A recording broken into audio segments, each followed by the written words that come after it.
À ce niveau, nous devons éclairer certaines choses. Il est bon de dire, il y a Nouveau Testament, il y a Ancien Testament. La Bible nous a bien dit que quand le premier fait l'erreur, il y a plus de chance pour le second. C'est-à-dire quand le premier né fait erreur, il y a plus de chance pour les autres. Tous les autres prédicateurs vont dire, ils ont fait ci, que ce n'est pas là que se trouve l'erreur. Quelle est l'erreur de la première alliance?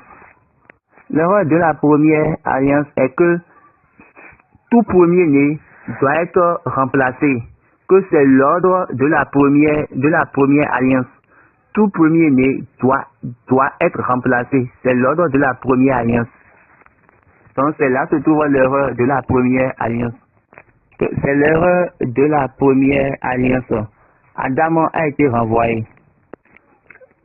Quand nous venons chez Abraham de même, Isaac a remplacé Ismaël. Lors de la circoncision, Dieu a dit à Abraham que je serai ton Dieu, toi tu seras mon peuple. Maintenant, venons encore plus en bas, dans un terme plus simple. Quand on prend le cas d'Esau et de Jacob, Esau est venu avant Jacob, mais Esau a perdu le droit de d'aînesse en faveur de Jacob. Ruben est venu avant tous les enfants de Jacob, mais il a perdu.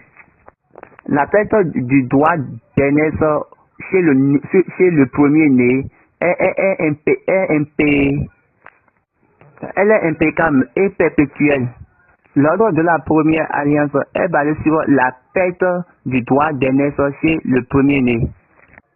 Quand nous venons chez le roi David, normalement c'est Jonathan qui devait être le roi, mais maintenant c'est David.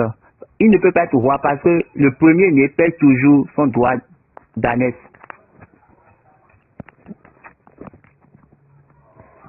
Parce que c'est l'ordre de la première alliance et que le premier-né doit perdre son droit d'aînesse. Le premier-né doit perdre son droit d'aînesse. Donc c'est l'erreur de la première alliance. D'autres enseignants disent parce qu'ils ont sacrifié des animaux que ce n'est pas cela. Le fait de sacrifier les animaux, c'est un commandement, que ce n'est pas une erreur. Le fait de sacrifier les animaux, c'est une ligne que Dieu même a tracée. Maintenant, Jésus est le premier-né.